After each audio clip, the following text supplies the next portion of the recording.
Tahun 2024 penuh dengan berbagai peristiwa menarik yang berhasil mencuri perhatian publik. Mulai dari berita pemilu, kriminal, kecelakaan, sosial hingga bencana alam yang terjadi sejak bulan Januari hingga akhir tahun. Berikut berita teratas yang telah dirangkum Mitra Pos. 1. Demo Kades se-Indonesia tuntut masa jabatan dan dana desa. Pada Rabu 31 Januari 2024, ratusan kepala desa dari seluruh Indonesia menggelar aksi di depan gedung DPR RI. Mereka menuntut revisi Undang-Undang Nomor 6 Tahun 2014 tentang desa dengan fokus pada dua isu utama, yaitu masa jabatan Kades dan alokasi dana desa. Ketua Umum Asosiasi Pemerintah Desa Seluruh Indonesia atau Abdesi Surtawijaya mengatakan mereka akan terus bertahan hingga revisi UU Desa disahkan oleh DPR. Berita yang kedua, oknum perangkat desa Kosekan Pati diduga berzina dengan istri warganya. Seorang oknum perangkat desa Kosekan Kecamatan Gabus, Kabupaten Pati dilaporkan ke Polresta Pati pada Jumat 23 Februari 2024 karena diduga berzina dengan istri warganya. Menanggapi hal ini, Kepala Desa Kosekan Isroi mengatakan sanksi terberat yang dapat diterima adalah pemecatan tergantung hasil proses hukum. Lalu berita yang ketiga tentang 30 merek kurma Israel diboikot. Majelis Ulama Indonesia atau MUI mengimbau umat muslim untuk tidak membeli kurma produksi Israel sebagai bentuk dukungan kepada Palestina. Ketua MUI Bidang Hubungan Luar Negeri Sudarmoto menegaskan agar tidak membeli produk Israel termasuk kurma sebagai bentuk solidaritas terhadap Palestina. Kemudian berita yang keempat, KPU tetapkan Prabowo Gibran jadi presiden terpilih 2024-2029. Komisi Pemilihan Umum Republik Indonesia menetapkan pasangan Prabowo Subianto dan Gibran Rakabuming Raka sebagai presiden dan wakil presiden terpilih untuk periode 2024-2029.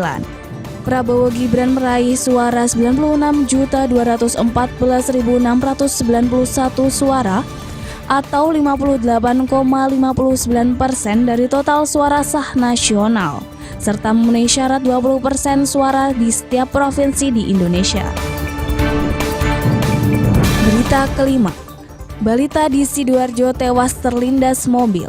Seorang balita berinisial YK 2 tahun tewas terlindas mobil Toyota Fortuner yang dikemudikan tetangganya AC di Perum Quality Riverside, Sidoarjo pada Sabtu 25 Mei 2024. Berdasarkan rekaman CCTV, YK yang sedang bermain berlari ke tengah jalan dan tertabrak mobil Fortuner berwarna putih.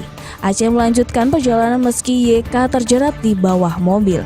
Hingga warga memberitahu pengemudi, Aceh ditangkap dan dijadikan tersangka dengan ancaman hukuman 6 tahun penjara dan denda 12 juta rupiah atas pelanggaran pasal 310 UU Lalu Lintas.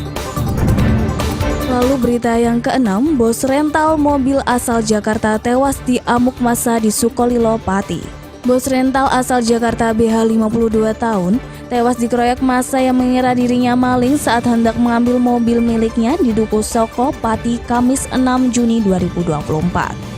Korban yang membawa mobil dengan kunci cadangan dihentikan warga yang salah sangka lalu dipukuli hingga meninggal dunia di RSUD Kayen. 3 teman korban juga terluka.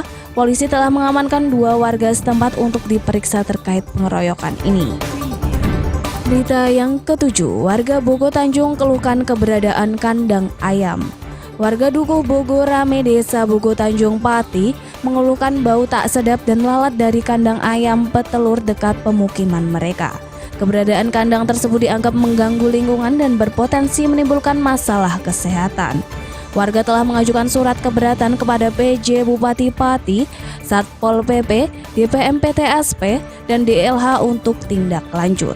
Kepala Satpol PP Pati Sugiono mengatakan telah menurunkan petugas untuk memeriksa lokasi dan berencana menindaklanjuti bersama dinas terkait. Selanjutnya berita yang ke-8, larangan anggota Paski Braka berjilbab tuai kontroversi. Kepala BPIP Yudian Wahyudi meminta maaf atas kontroversi larangan jilbab bagi anggota Paskibraka Putri 2024. BPIP mengklarifikasi bahwa anggota Paskibraka wanita kini diperbolehkan mengenakan jilbab. Sesuai pernyataan Kaset Pres Heru Budi Hartono yang menyatakan jilbab diperbolehkan saat upacara kemerdekaan RI 17 Agustus 2024. Berita yang ke-9, tabrakan bus versus tronton di Batangan, 6 orang meninggal dunia. Kecelakaan maut terjadi di Desa Jembangan, Batangan Pati pada Senin 23 September 2024 dini hari. Kecelakaan tersebut melibatkan bus dan truk tronton. Kecelakaan ini mengakibatkan 6 orang tewas. Kasat Lantas Polresta Pati Kompol Asfauri menjelaskan, bus melaju dari Surabaya menuju Semarang oleng diduga akibat sopir mengantuk dan menabrak truk tronton yang melaju dari arah berlawanan. Kemudian berita yang ke-10, mahasiswa Pati gelar demo tuntut transparansi pengisian perangkat desa. Jumlah mahasiswa menggelar aksi di depan kantor Bupati Pati pada Jumat 25 Oktober 2024 menuntut transparansi dalam rekrutmen perangkat desa. Mereka meminta proses seleksi dilaksanakan terbuka, jelas dan dapat dipertanggungjawabkan. Masa aksi yang dipimpin oleh Ronaldi Sebastian menuding adanya praktik jual beli jabatan dan mempertanyakan perubahan metode tes dari CAT ke LJK.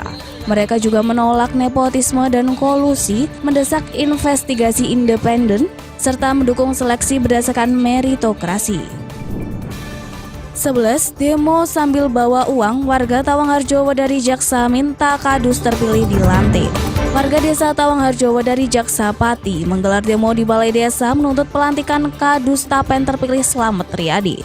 Mereka juga membawa uang 210 juta rupiah yang diduga digunakan untuk meminta Slamet mundur. Warga menduga adanya intimidasi dan suap terkait pencalonan perangkat desa. Setelah mediasi antara Pemdes dan kecamatan, disepakati Slamet Riyadi akan dilantik sebagai kadus Tapen dan uang tersebut dikembalikan. 12. Warga temukan mayat wanita tanpa busana mengambang di muara Sungai Ginting Pati.